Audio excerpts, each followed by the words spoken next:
Well, thanks for coming, everyone. Tonight's topic is right-of-way, or rights in general. The question being, what exactly is right-of-way? And do the rules actually give boats rights? And if so, what do they do? So does anybody have an opinion as to what right-of-way actually is?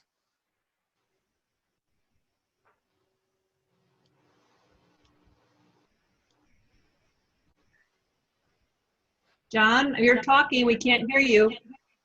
My book's out in the car. I was going to look up in definitions.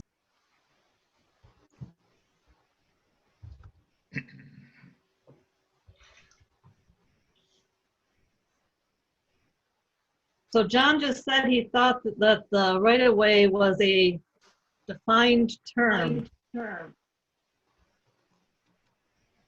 Okay, so you would expect to look in the definitions to find that, right? O-P. There it is. There it is. Q-R. There's no right-of-way under R. No.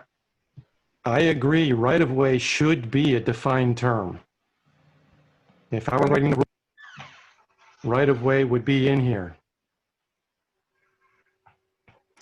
And if it wasn't in the definitions, then it should be in another interesting section, the terminology section. So those are two good places to look for terms that are important. Isn't right of way defined in international sailing? Defined where, Peter? In the international rules of the road. Well, actually, if you look at the IRPCAS, the International Regulations for the Prevention of Collisions at Sea, or the US version, they're called the call regs, they don't use the term right-of-way. They use the terms stand on and give way.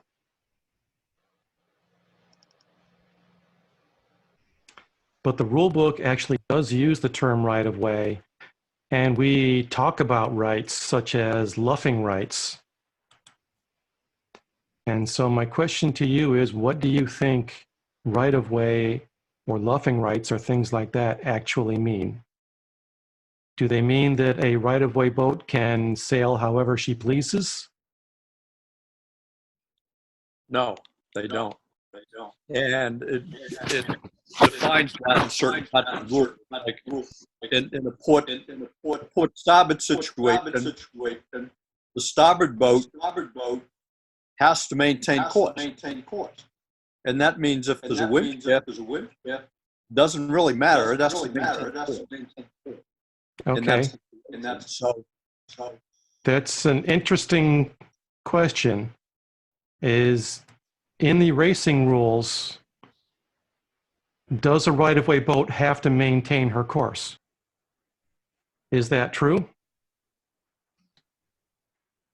I don't think so. I'm going to say no on the vote list. Okay, I would say no on the speed because that may be an impossibility. But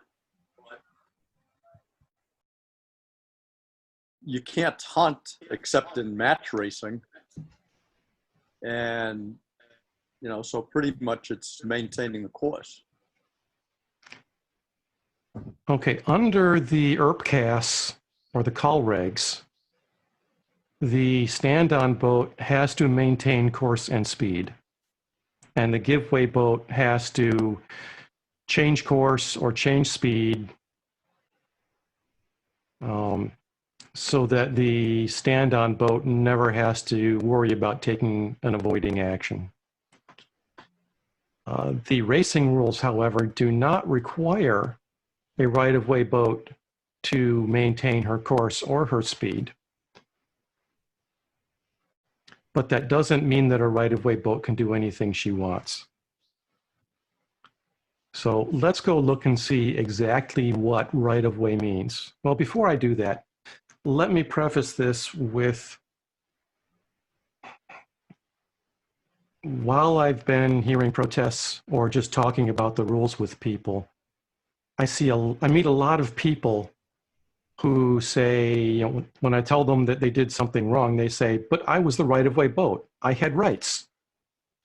The boat had to keep clear of me or had to stay away from me.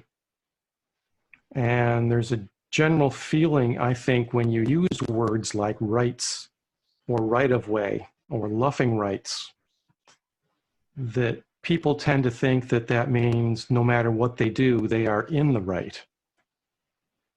And that is not the case in the rules. So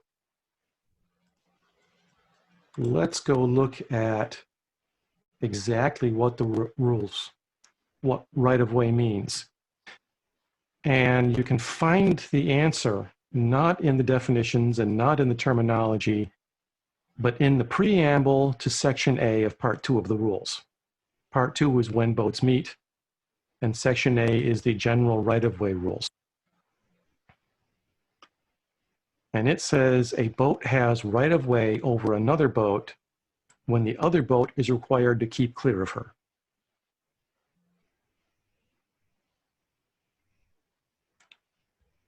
So according to the racing rules, all the term right-of-way really means, it doesn't have any inherent meaning of rights. It's just shorthand for when another boat has to keep clear of you.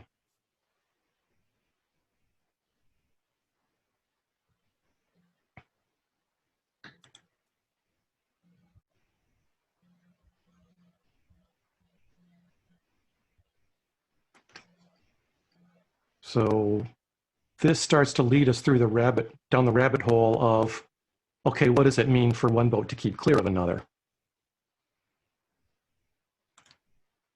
And fortunately for us, the definition of keep clear is actually in the definitions.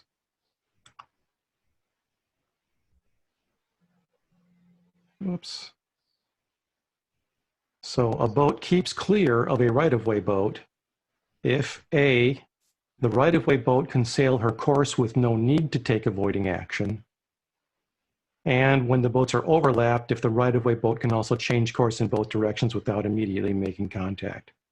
Part B is just you can't get too close. You can't get so close to the boat that's required to keep clear can't get so close to the other boat that the other boat can't maneuver. But a boat keeps clear of another boat if the other boat can sail her course with no need to take avoiding action. So is anybody going to chime in and say, okay, what does avoiding action mean?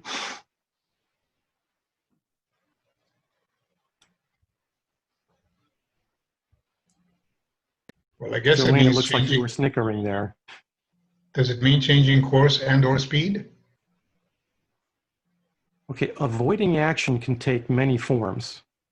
Changing course definitely can be an avoiding action. If you have to turn your boat to avoid hitting somebody else, that can be an avoiding action. An avoiding action can also be simply slowing your boat down. An avoiding action could be if somebody is about to hit your sail or your sail is about to hit somebody else. Then trimming your sail might be an avoiding action.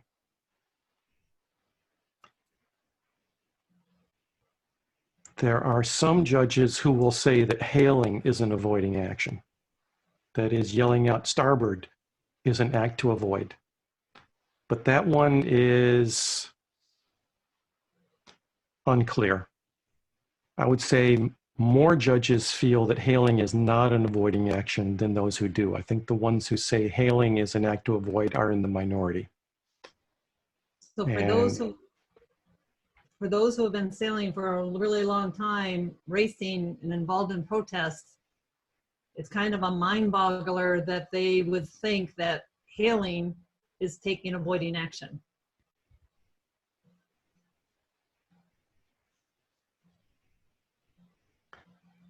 This has been sort of a pet interpretation of Dick Rose's for as long as I've been looking at the rules.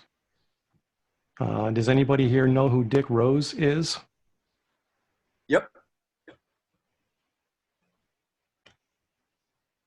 For many years, perhaps decades, Dick Rose was the chair of the ISAF Rules Committee.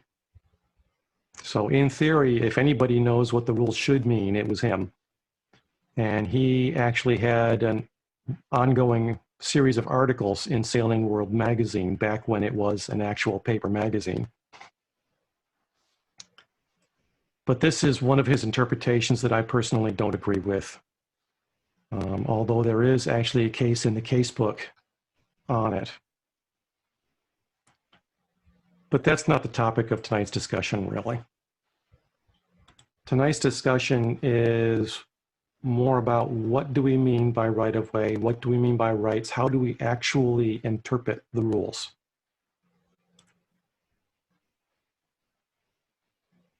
So I've already said right-of-way is just a shorthand way of saying that the other boat is obligated to keep clear. And if you actually look at the rule book and read it, you will find that with just a couple of exceptions, neither of which apply on the water, the rules never say that they give any boat rights. And the rules, even though they use the words rights and entitled, they never say, hey, boat, you have this entitlement. What the rules do say is that boats have obligations and that boats have limitations on their actions. And there are some rules that say a boat may do something. There are some rules give boats permissions. And I want people to, when they think about the rules, to think about them in terms of obligations and limitations, and in a few situations, permissions. And the rules that that I think of as imposing obligations on boats use the word shall, meaning must. A boat shall do this, meaning a boat has to do it. And the right-of-way rules are rules that say one boat shall keep clear of another. There are also some rules that say a boat shall give another boat room, or shall give a boat mark room. Besides those, are there any other rules that impose obligations on boats?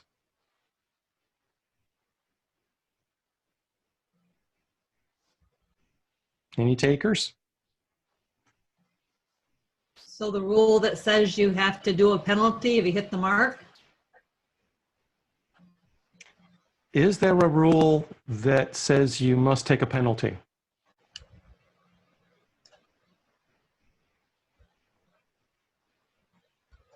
I don't think so. I think it says to exonerate yourself or something like that. You take your penalty turns. Okay, if you look at the rule for taking a penalty, it says a boat may take a penalty. So that's an example of a rule that offers a boat an option. It permits a boat to take a penalty on the water. So Rule 44, I would put in the category of permissions.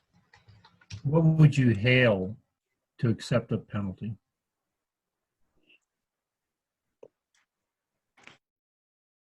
Well, you don't have to say anything in order to take a penalty, you just have to do it. Although a lot of times, What would you say you to avoid protest me for collision? breaking a rule, I would say, okay, I'll take a turn. Or sorry, my fault, my bad, I'll take a penalty.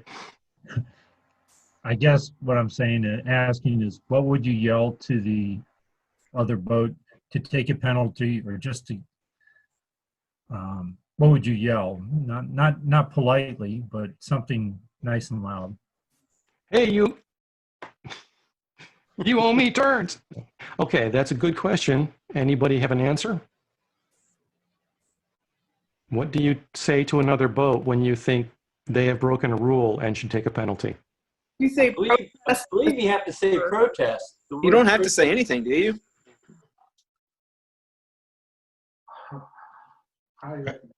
You can protest them after the race, but you don't have to. Protest and the sale number. Protest them, you have to do it immediately. You have to yell protest right away if you're going to protest them. You can't just say nothing and bring it into the room. Okay, let me get this. Personally, I would I thought say you had to report it to race committee after the race, but you don't have to. Do you have to say it physically? Okay. yes, you have to Okay. hail, and then you have a certain amount of time after the race is over to bring it to the race committee. But you have to hail. You must hail. Okay, there is no rule that requires a boat to protest. If you look at, I'm going to scroll up here. Rule 60.1 says a boat may, that means this is a rule that gives a boat an option. A boat may protest another boat. But if you look farther down at protest requirements, it says a boat intending to protest shall, which means this is a must, this is an obligation. If you are intending to protest, you must inform the boat at the first reasonable opportunity. When her protest concerns an incident in the racing area that she was involved in or saw, she shall hail protest. See the quotes around protest. And conspicuously display a red flag at the first opportunity for each. Now, there's a few exceptions down here, like if you're beyond hailing distance, you don't have to hail. And if your boat is less than 6 meters long, you don't have to fly the red flag. But in general, if you are protesting another boat for fouling you or for breaking a rule, you have to say the word protest. You don't have to say her sail number. If your boat is 6 meters or above, you have to fly a flag, but if not, you don't. And the racing rules themselves don't require you to inform race committee. Although it is not uncommon for sailing instructions to add that requirement. So when you go to a regatta, you should look closely at the sailing instructions to see if they have added any requirements and to see what the deadline is for filing a protest on shore.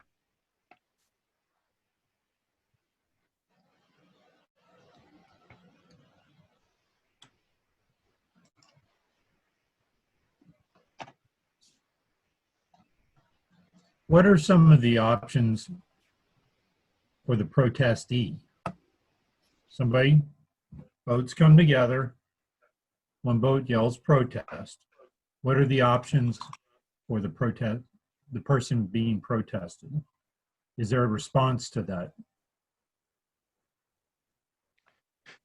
Well, the boat that is being protested can take a penalty if she believes that she was in the wrong, or she can keep sailing. If she thinks the other boat is wrong and she was actually at fault, then that boat can hail protest back. The two boats can protest each other.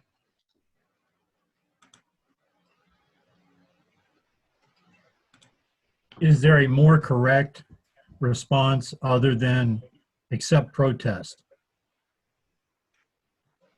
The rule requires you to use the word protest. So that's really what you should do. If you say, you owe me turns, or hey, you fouled me, or you broke rule, whatever, that isn't going to hold up in the protest hearing. You have to use the word protest.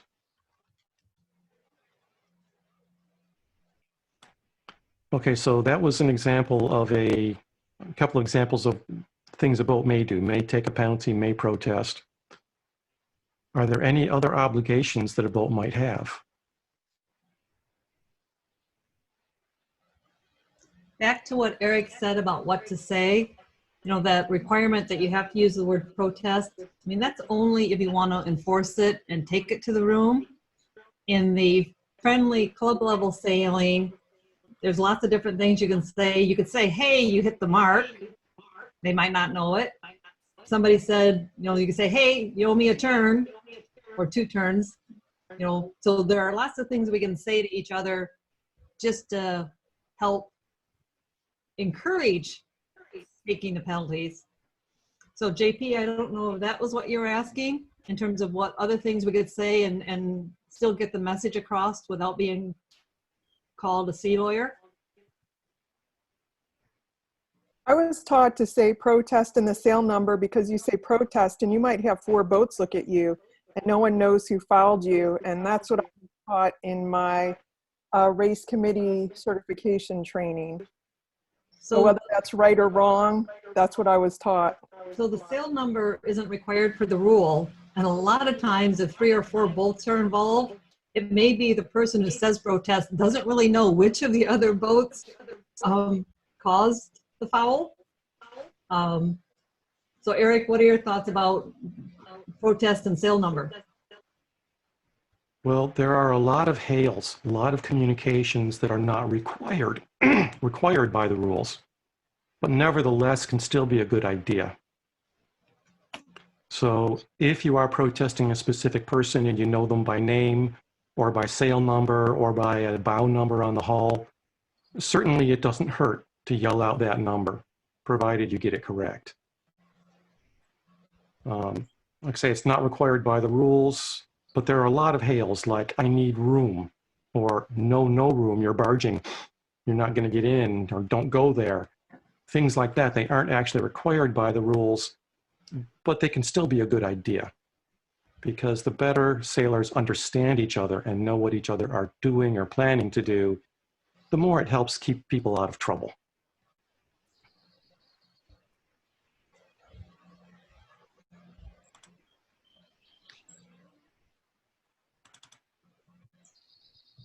So let's look at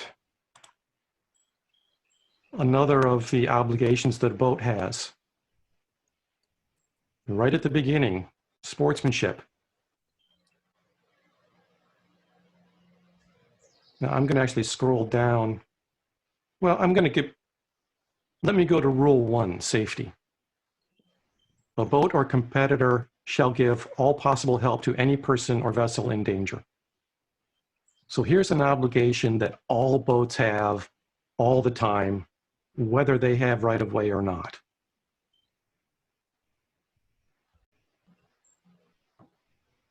And Rule 2, fair sailing. A boat and her owner shall compete in compliance. Again, see the word shall? Shall compete in compliance with recognized principles of sportsmanship and fair play. So all boats all the time are obligated to abide by the principles of sportsmanship and fair play. Another really important rule is Rule 14, avoiding contact. A boat shall avoid contact with another boat if reasonably possible, whether a boat has right of way or not. These are all obligations that every boat has all the time.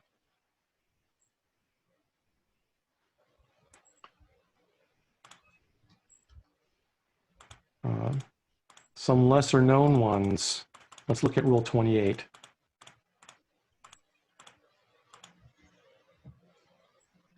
Sailing the course. A boat shall start, sail the course, and finish. So yes, there's a rule that requires you to properly sail the course. And it says shall. This is an obligation on all the boats who are competing. So if you don't start, don't finish, or don't sail the course, you actually break a rule. And none of these involve right of way.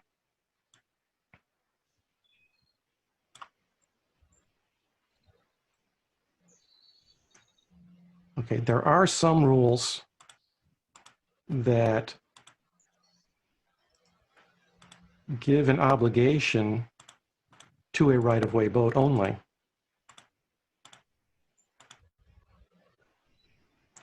Such as Rule 15, acquiring right-of-way.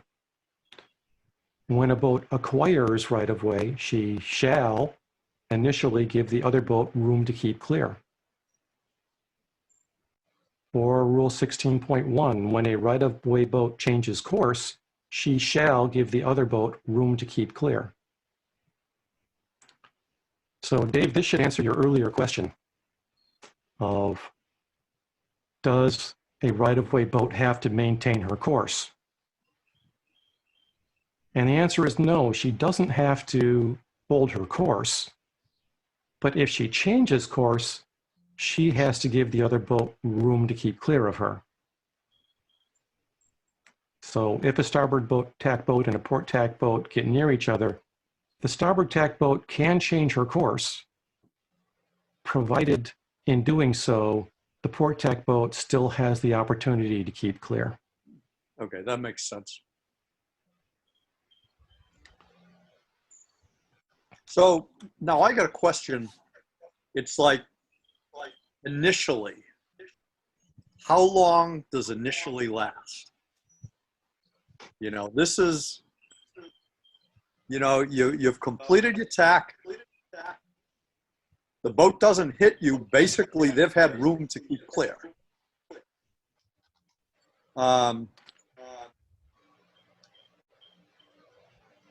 So just how long does it last? It seems very vague.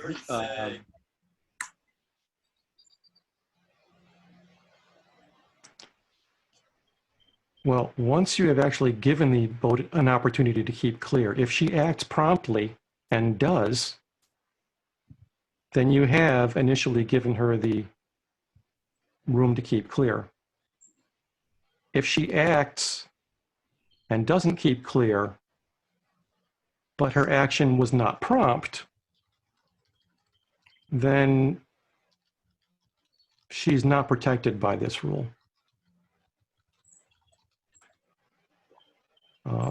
When one boat is obligated to give another boat room, what the judges typically do is they say, think of that rule as a shield, not a sword. It's there to protect the boat that is entitled to room, to keep the other boat from harming her. It's not a weapon that the boat entitled to room can use against the boat that's required to give it. So a boat entitled to room has to act promptly in reaction to what the other boat is doing. There's no set number of seconds or distance, because the actual amount of time a boat needs will depend on the kind of boats and the conditions, the wind and the sea state. So yes, the word initially is fuzzy here. And then Dave, the next question is, well, what does promptly, what's the definition of promptly? And I think everybody is in agreement that promptly means without delay. Yep. That's the general interpretation that judges will use. If they see the word promptly, then in their minds, they'll substitute the phrase without delay. Now, none of these terms are in the definitions. And what I believe it's in the terminology section or the beginning of the definitions, say if a term is used and it's not in the definitions, then it shall be interpreted according to common usage or common nautical usage. So when you see initially, you have to go back to the regular dictionary, or promptly you have to go to a regular dictionary to say, what does this mean? And initially would mean that, yes, you have to give it when the circumstance first occurs, but as soon as you have done it for a little bit, then the obligation terminates, it ends. I hope that explanation is good enough, because I honestly don't have anything much better.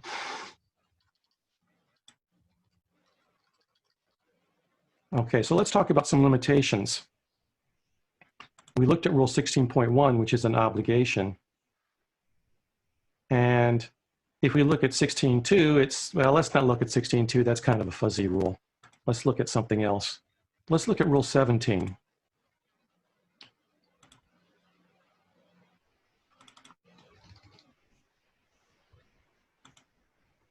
And Rule 17 says, if a boat clear astern, blah, blah, blah, blah, blah,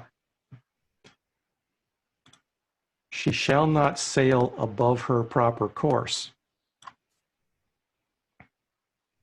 So this is a limitation. This is not something that a boat is required to do. It's not an obligation, but it is something a boat may not do. So I would call this a limitation. So if you meet the criteria for Rule 17, then you may not sail above your proper course.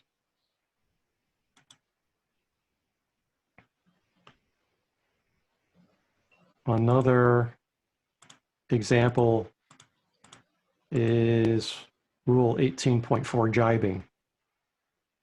When an inside overlap right-of-way boat, blah, blah, blah, until she jibes, she shall sail no farther from the mark than needed to sail that course.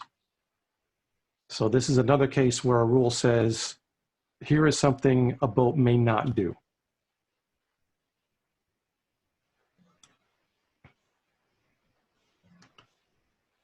There are also some limitations that apply to all boats all the time. Rule 55 says a boat shall not put trash in the water. And that applies to all the boats all the time. So instead of looking at the rules as providing rights and entitlements, even though the rules do use the term right-of-way and the phrase entitled to room or mark room, the way the rules are actually written, they impose obligations and limitations on boats. And just because you have right-of-way doesn't mean that you aren't obligated to do something. You might still be obligated to give a boat room to keep clear. You might still be obligated to give a boat mark room. So Eric, I'm a visual learner. And when you read rules like the last two you just went over, I have trouble picturing what that looks like on the water.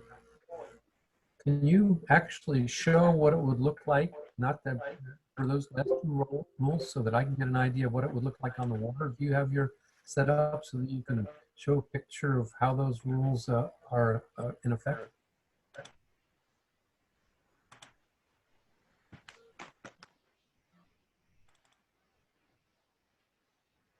Okay, Ray, would you like to give me a sample of a situation where you would like to know what giving room or giving mark room would be? You just read us two rules about changing course and jibing, and let's go back to one of those and just use one as an example. Okay, well, let's say two boats are sailing upwind on the same tack, or not necessarily upwind, maybe a little off the wind. And the leeward boat, which in this case would be the right-of-way boat, starts turning up.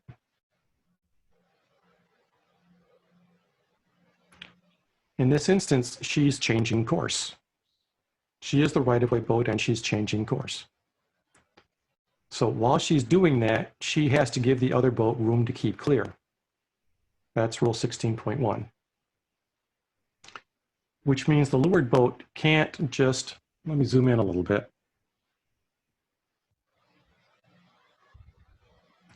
So the leeward boat can't just put her tiller hard over and smack into the other boat. That would be changing course without giving her room to keep clear.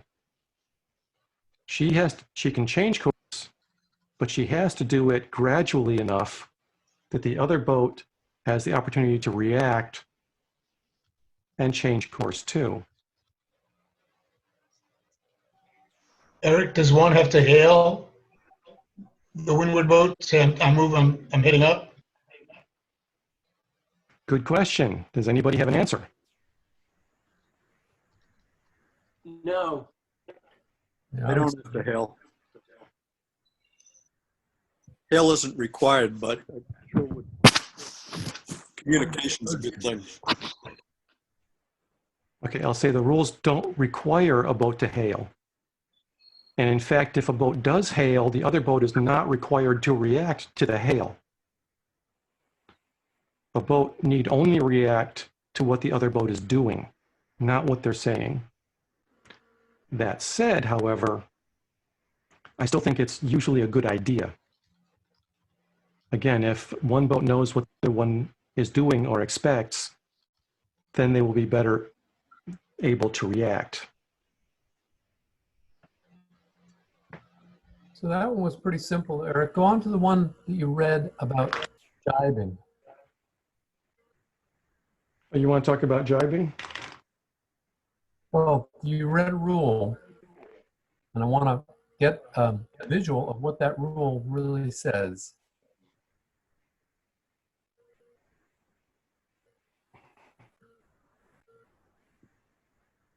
Okay. This rule usually comes into play either at a leeward mark or at a jibe mark.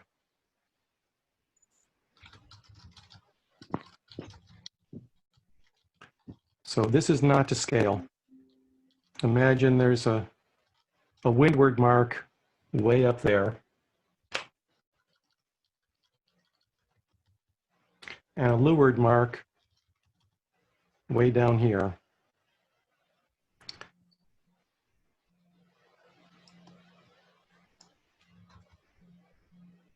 And boats are sailing to a triangle course or an Olympic course, and they have to jibe around this mark.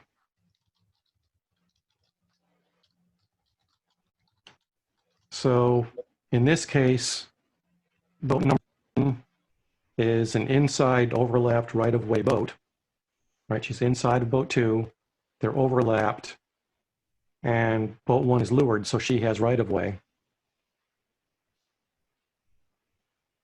In fact, let's put them this way.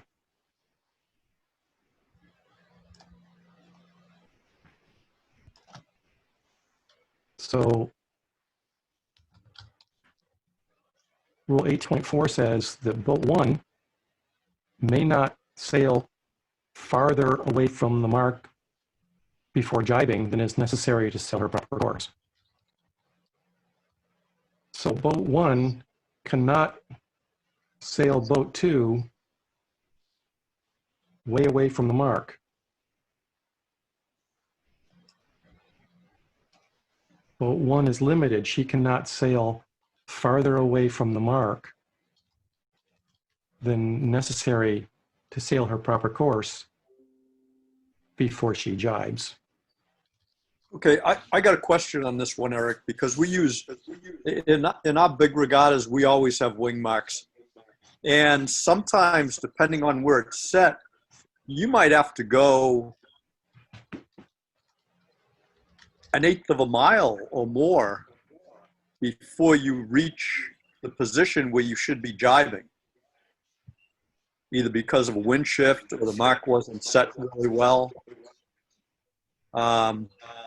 So your proper course wouldn't be to jibe around the mark. It would actually be to sail out quite a ways before you jibe. Right. In that case, a boat could actually sail past the mark before she reaches her proper course. Okay.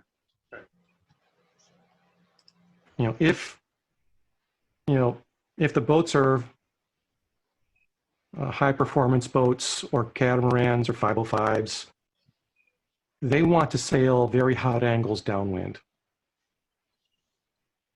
You're not going to want to jibe and sail a really deep reach, a really broad reach. You're going to want to come in to this mark from over here, not from over here. So in that case, the boat's proper course would be to sail beyond. But then when she gets to that point, she might be obligated to jibe. Well, not if she's outside the zone, because Rule 18 turns off once the boats exit the zone. But so in that case, that's a case where that rule doesn't apply. But What if we're tactical and we want to especially if the course was biased the other way, such that the boats really do want to jibe around here, then boat 1 would have a limitation that she cannot sail farther than necessary before she jibes. Right. Ray, does that help? That one sure does. I couldn't visualize the words, but what you just showed on the screen is pretty obvious to me. You often see this, or you more often see this, at a leeward mark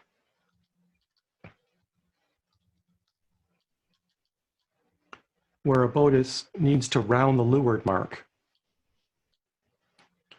So once they're in the zone, the inside overlapped right-of-way boat can't drive the other boat off the course. When she reaches the point where she would jibe if the other boat weren't there, she has to jibe.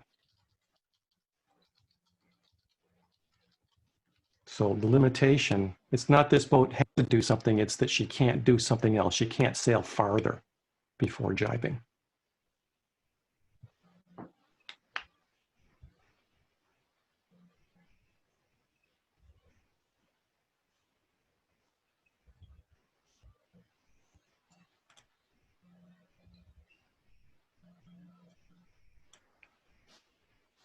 Okay, so I've talked about obligations and limitations. We talked a little bit about permissions, such as a boat may take a penalty, a boat may protest.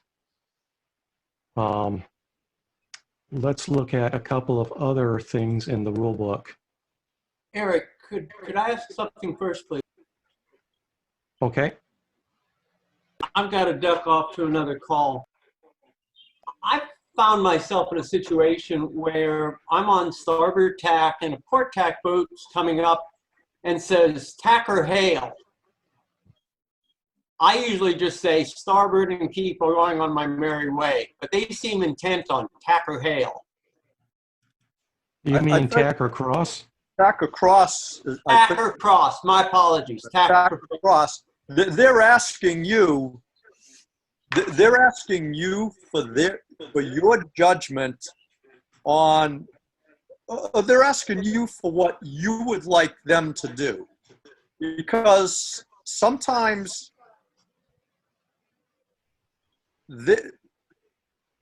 if you just keep going and they tack because they're not going to cross in front of you, you could put yourself at a real disadvantage, because they can do what's called a leave-out tack. And so they're basically saying, hey, do you want to let me cross in front of you, or are you going to make me tack under you and leave-out you? And which is what they have to do if you don't offer to let them cross. They pretty much have to do that. Well, they could duck you, but they're telling you if you don't let them cross, they're going to tack on your bow.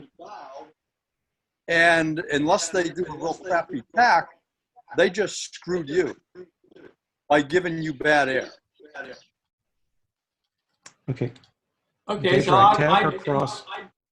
I didn't understand it that way, and that's a great explanation. Thank you. So if two boats are approaching on opposite tacks, and the port boat thinks he may or may not actually be able to cross you, then he might yell out tack or cross, which means he's saying to the other boat, hey, I'm going to give you a choice. You can either let me go in front of you, and you might actually have to bear away to do it. Or if you don't, I'm going to tack right on your lee bow. In one sense, it's a threat. In another sense, it's I've heard judges say it's actually collusion. Why But can't generally, it's a the threat. It's like trick or treat. Give me something, What? or I'm going to do something bad to you. why can't the starboard boat say you have to duck me? Like, They don't, because they don't have to duck. but They have to avoid contact. They can tack. That's why, personally, if I'm the starboard tack boat and somebody says but if that, they're asking what to do and they're saying we're not sure if we can cross you, they should be one taking the initiative to avoid the contact, not asking you to tell them what to do. well, they're just saying, I'm not sure, and since I'm not sure, if you don't let me cross, I'm going to tack. That's what they're saying. I'm not sure if I can cross, and if I can't, I'm going to tack, and I'm just letting you know you're going to be screwed. And I've been in that. I've been in boats a lot in regattas, and I'll tell you one thing: if I'm number one, and somebody says that, and I got to bear off, 2 degrees because it was a misjudgment, and let them go. I let them go, because otherwise they're going to attack, and they're going to screw me. Now the flip side to Yeah. that is I might, let's say I want the right side of the course, and they say tack across, I'll say tack, and the second they tack, I'll tack. Right. So, it's, I don't know. So Eric, Okay, there well, was a let's fair let's amount- talk about. Eric, the echo's back. Did you turn your volume up? I had trouble hearing it, so I did a little bit. Is this better now? Yes. Okay, so let's talk about the obligations here. So green is on starboard tack and red is on port tack. So Rule 10 says red shall keep clear. Red has the obligation to keep clear, which means she has to let green sail her course without the need to take avoiding action. She can do that either by crossing clear ahead of green, or by ducking and going below green, or by tacking either beside, in front, or wherever she can manage to tack relative to green. And which of those she does is entirely her choice. So she's not obligated to duck, she's not obligated to tack. She's just obligated to sail in such a way that green does not have to take avoiding action. Yeah, I just don't understand why asking that question to the green boat is not some kind of like, I mean, it seems like they should make that decision without saying, oh, well, green told me to do this. I don't think it's If green yellow, to do if that. red can cross, if red believes she can cross, she might just cross. In fact, she probably should. If she knows she's not anywhere near, then she should duck. She's in a position where she thinks she might be able to cross, but she's not entirely sure. Then she might say tack or cross. Eric, you came across And garbled this right. is- Eric, you came across Okay, she garbled right makes- there. Okay, so if she is not sure that she can cross, she believes she might, knows it's going to be close, she might hail, tack, or cross. So now she's actually stepping outside the rules to give green a choice, saying, you either let me cross or I'm going to tack on your bow, which is bad for you. Now, there is one school of thought that says that green should only say starboard in return. And then force red to tack. Or if red is bluffing, force red to take a big duck. There's another school of thought that Dave touched on, which is green at this point really needs to decide, what does she want to do? What side of the course does she want to go to? If green really wants to go to the left side of the course and doesn't want red, then it might be green's advantage to say cross. And then either slow down or duck a little bit and cross, in which case green gets to go to where she wants to go without another boat interfering with her, hindering her. If on the other side, green really wants to go to the right side, if green just tacks, then she lets red stay behind her in a controlling position. That's not good.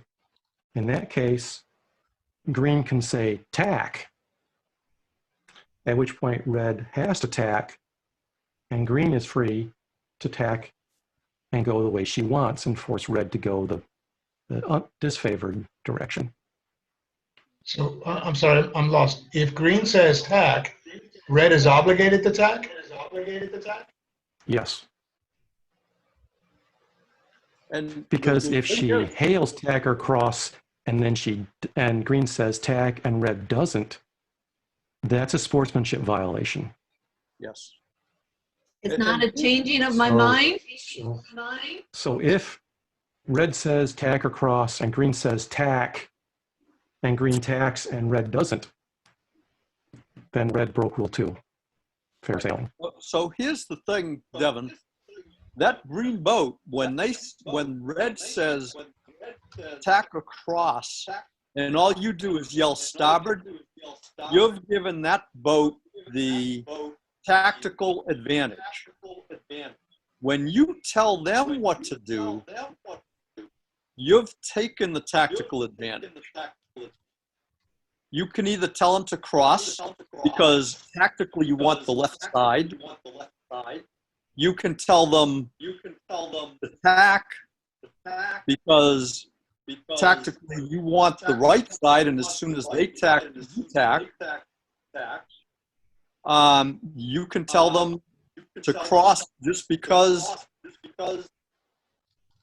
you don't necessarily want the left side, neither of them is favored, but just because you don't want to tack at that time. Or if they tack on your wind and don't say anything, you're really forced, even though you had right of way and you were starboard, and they tack on your wind, if you stay there more than a few seconds, you're screwed. I mean, when somebody tacks on the wind, you have to tack away. Eric, we have the echo back.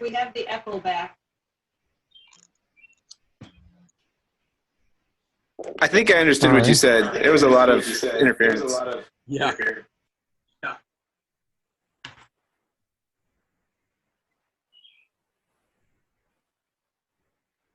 Okay, well, I think there's a situation where you might yell starboard back, and that's if you think they're not really close to crossing you anyway. Yeah. You don't think they can pull off a lee bow, then you can just yell starboard at them. Or you can yell tack, and then they have to tack. Yeah.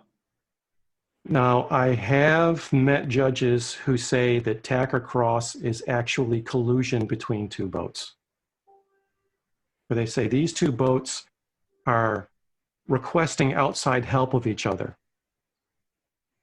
If red wants to cross, she's asking green to let her cross. And if green wants to go left, she's asking that boat to keep going right.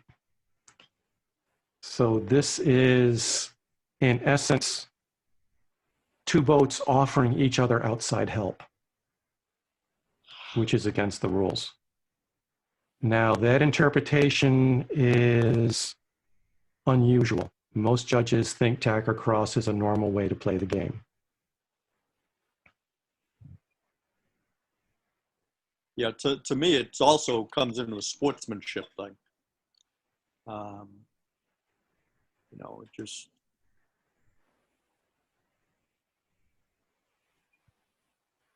Okay, so that was a bit of a digression, but it was still a good conversation. Yeah. Does anybody else have any other questions or comments about the difference between obligations and limitations in the rules?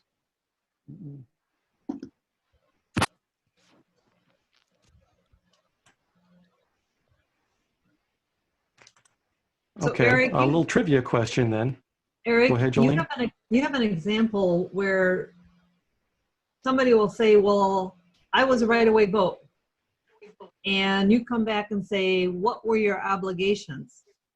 Can you take one of the simple rules and kind of talk through the difference between right-of-way perspective and obligation on that simple rule?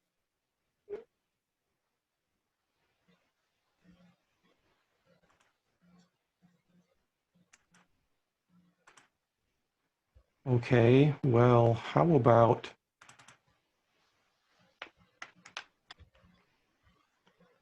let's say,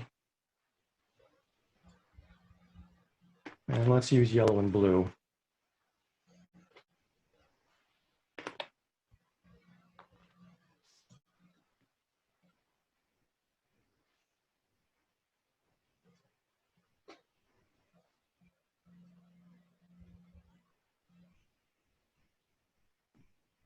Let's say yellow is up near the starting line, and she has her sails out, and she's either parked or moving very moving very slowly. And there's another boat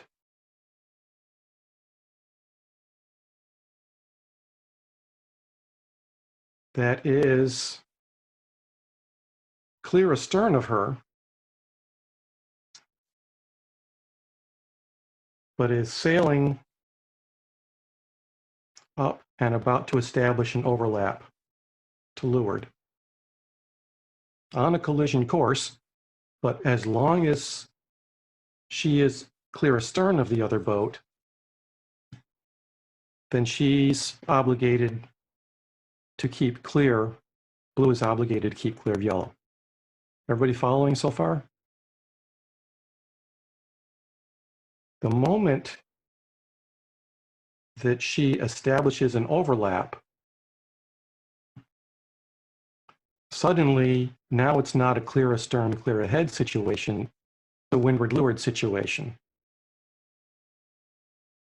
And now suddenly blue has right of way over yellow, which is to say yellow is obligated to keep clear of blue.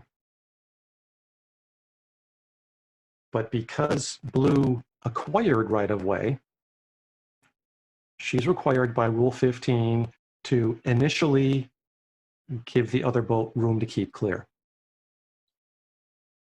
So this is a situation where blue is the right-of-way boat, but she is obligated. Well, let me back that up. Yellow is obligated to keep clear of blue.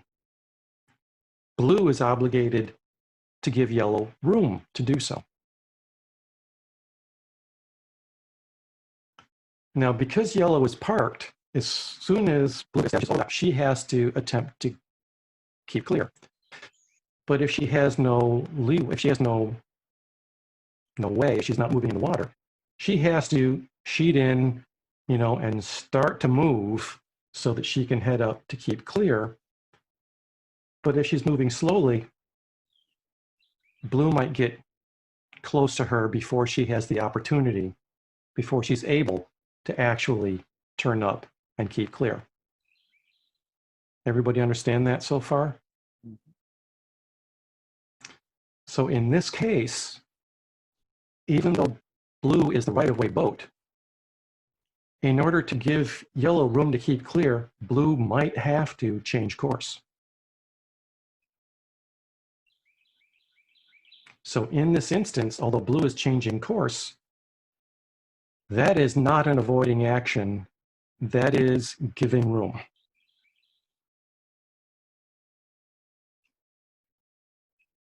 This is a really difficult interpretation to understand.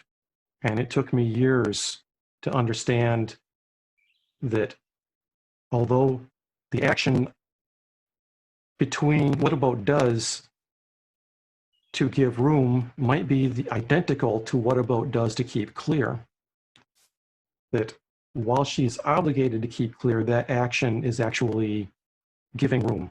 Or while she's obligated to give room, that action is giving room, not taking avoiding action.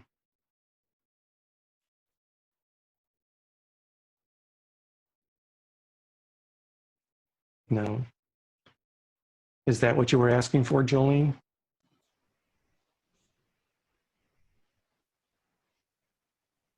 just to walk it through a scenario. All right, you were going to ask a trivia question? Well, let me,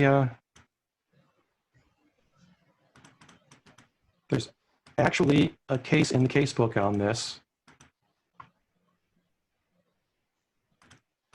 Let me scroll down to it. There are actually two important things here, and one of them is what the case says it's about. And that is a boat clear ahead need not take action to keep clear before being overlapped. That is, a boat does not have to act in anticipation of what another boat does. She's only obligated to act in response to what another boat does.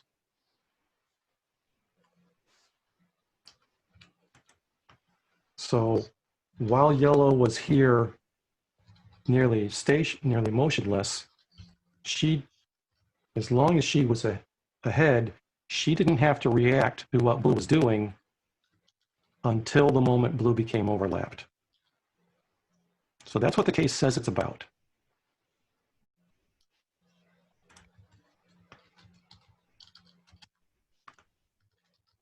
But the more subtle and equally important interpretation out of this is that, let me manage to get to the picture here.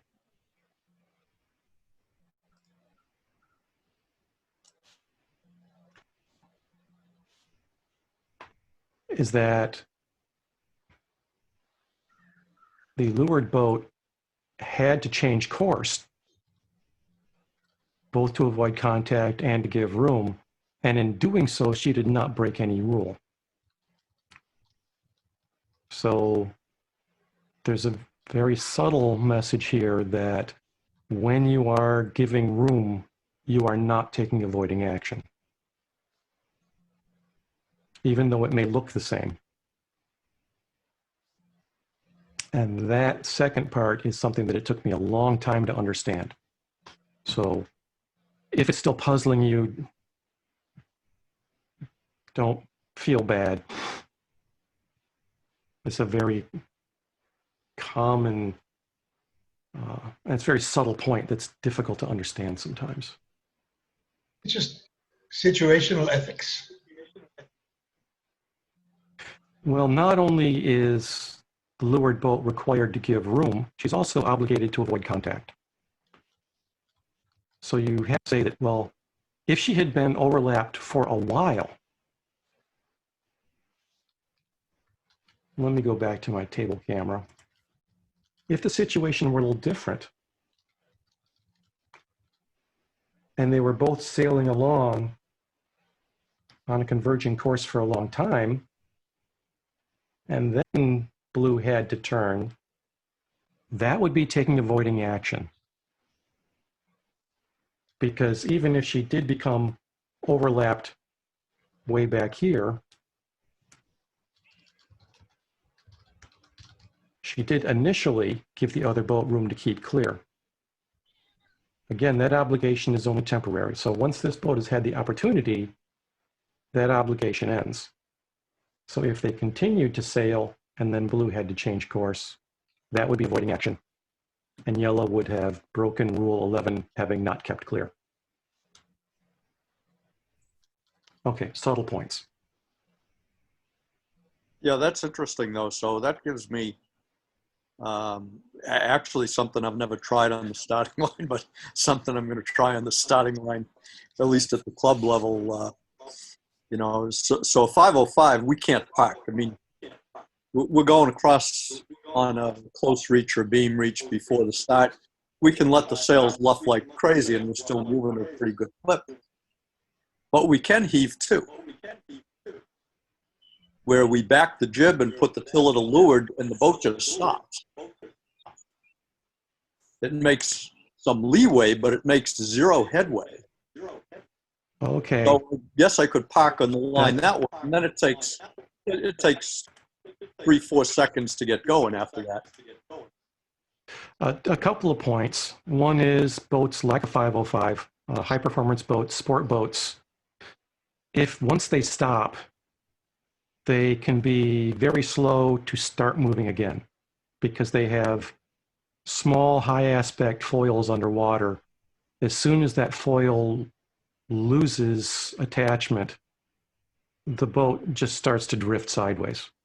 Yeah, it's In order to go, you need to first get enough speed so that your foils attach.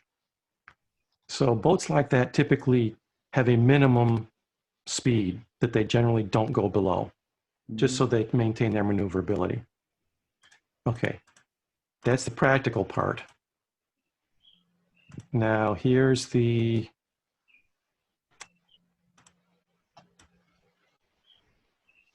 where is that?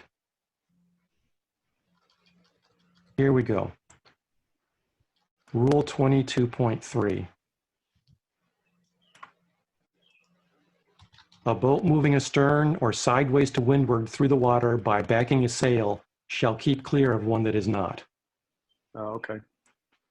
So if you come up to the starting line and you backwind a sail, if you heave to and backwind a sail, if you start moving backwards, or if you put your rudder over such that you actually move, you crab to windward, and lasers do this a lot, then while you're doing that, you have given up right of way yourself. And Rule 15 says, as this little, hang on a moment. Well, never mind. I'm just going to switch over to the rule book.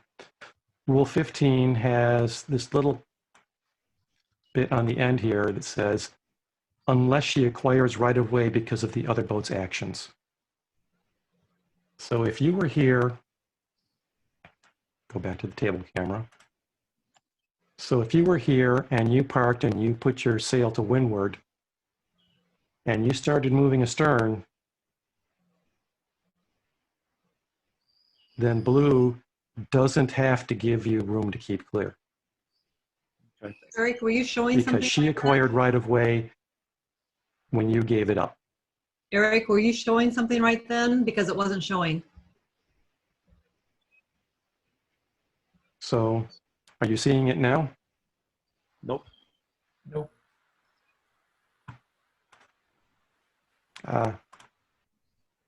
Sorry, I thought I was showing the rule. I thought I had a screen share on. Nope. So here's the rule book.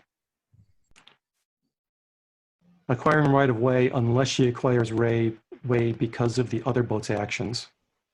So if by backing your sail and moving astern, you give up right of way, then this obligation doesn't occur. So you're here, yellow is clear ahead of blue. Yellow has right of way, blue has to keep clear of her. Blue's coming up on yellow.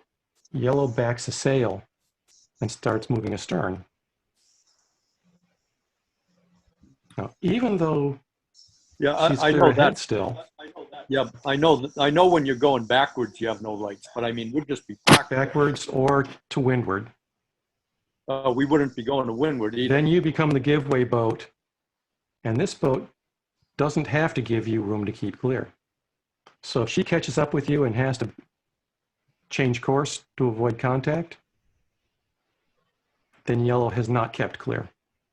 So I would not recommend backing a sail on the starting line or heaving to on the starting line. Okay, but we're not. But the thing is, we're not going backwards or to windward. We back a If jib. you back a sail, well, first of all, two things. One is if you just let your sail out and you start drifting backwards, you're not moving astern by backing a sail. Right. And let me go pick up that rule again. So Eric, you need to do a time check. Yeah, we've run on a little long. I thought this was going to be a short seminar, but it turned out not to be. So if you are not backing a sail, this rule doesn't apply. If you're not moving astern, if you've just stopped, then the rule does not apply. Okay, so here's our situation. We back the jib. We don't move to windward. We move sideways to leeward. When we back If a you are jib, moving, we move, yeah, we move, that's right. We move sideways to leeward when we back a jib and heave to. We do not go to windward. I'd say you're in a gray area there. Yeah.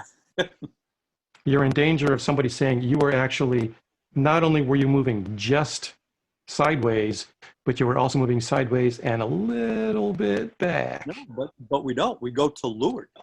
And it's obvious. You can just sit there and watch the bow and the stern, the wash around it. And we move to leeward. Well, if you've got another boat to leeward of you and you're moving to leeward, you'd better watch out. Oh, yeah. Yeah. Oh, yeah. So,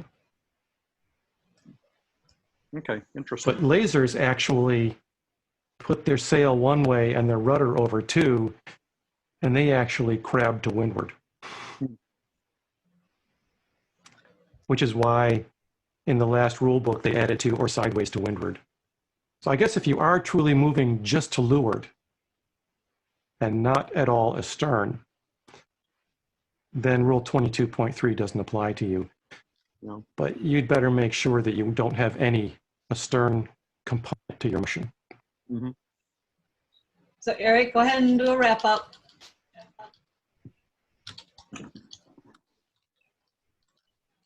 Okay, well, I have a few other things. Do people want to stick with it, or do they just want to end here? No, I'm ready to eat. Okay, just a quick poll. How many right-of-way rules do you think there are? You can't do a number poll. So you could say, do you think there's more than 5 or less than 5? Do you think there's more than 5? Are there 4?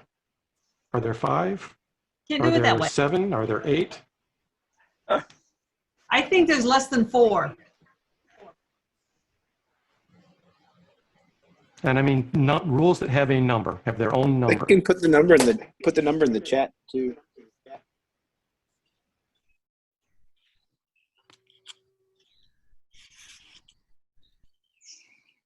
Eric, what's the answer?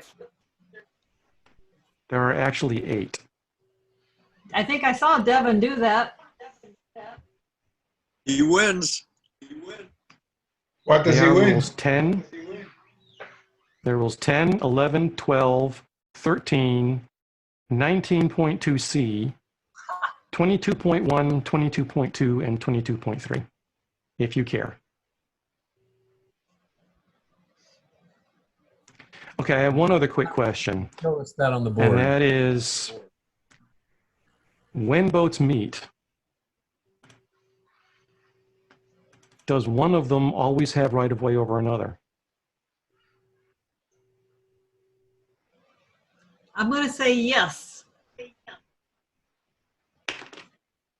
Is there ever a case where one boat might meet another boat and one of them doesn't have right-of-way?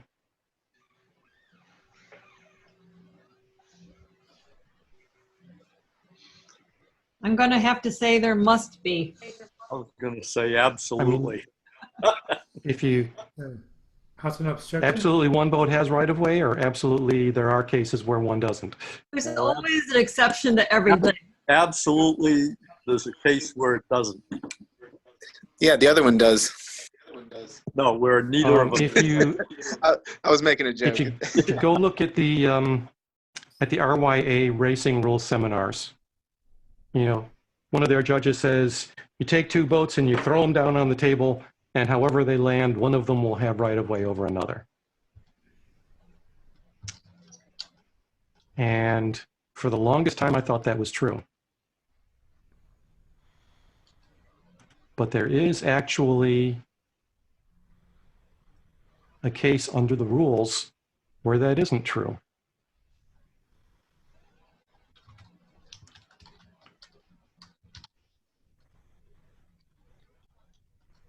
And that says, if possible, a boat shall avoid a boat that is capsized or has not regained control after capsizing, is anchored or aground, or is trying to help a person or vessel in danger. So in that instance, neither boat is required to keep clear of the other, so neither of them has right-of-way. It's just that one has an obligation to avoid the other. Now this admittedly is a very small technical distinction. Some would say it's a distinction without a difference. But if you're sailing along and you sail up to a boat that is anchored, which will happen in places like Charleston Harbor, they can be blowing 12 knots and the current is such that you can anchor your boat. And another boat will be coming up behind you and coming up behind you and coming up behind you and trying to keep clear, or they will be in front of you and the current is so strong that they're actually moving backwards.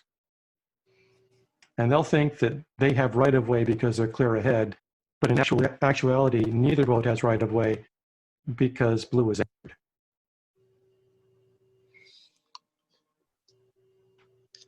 And there is one pathological case where the rules break down. In Eric's humble opinion. I've only ever heard about this one. In every other instance where boats are actually racing, I mean, they're not aground or anchored or rendering help. That is, they actually have a course they are trying to sail. Damn lasers. Damn where lasers. the rules break down. By the lead.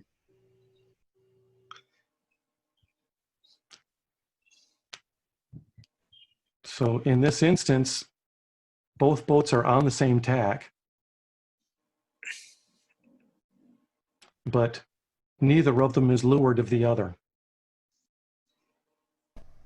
I could go through the technical reading of the rules, but you can see that both of these boats are on starboard tack. So they're on the same tack. Neither one is clear ahead of the other, or neither one is clear astern of the other, so they are overlapped. So you would think that Rule 11 would apply. But if you take a look at Rule 11, and I'll get there in just a moment, it says, a windward boat shall keep clear of a leeward boat. But in this situation, well, either neither is windward and neither is leeward, or both of them are windward of each other. There is not a windward boat and a leeward boat. So in this situation, the rules break down and right-of-way doesn't apply. And this is just a situation that the rule writers never envisioned. So what should you do in this case? Because I can see this happening if 2 is approaching a mark and 1 already rounded it. Duck. I think the only time you can have this is basically if it's a boat like a laser that can sail pretty hard by the lead. Because Yes, ordinarily the boat wind that's is sailing coming downwind, the from yellow top. boat, You like know, the yellow most boat boats can't sail is like that. sailing 45 degrees by the lee in this in these examples. And laser is one of the very few boats that can actually do that, or actually ever would do that. Right.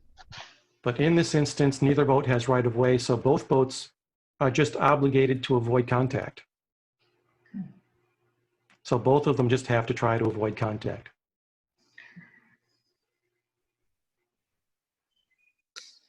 And that's the only rule that applies to them then.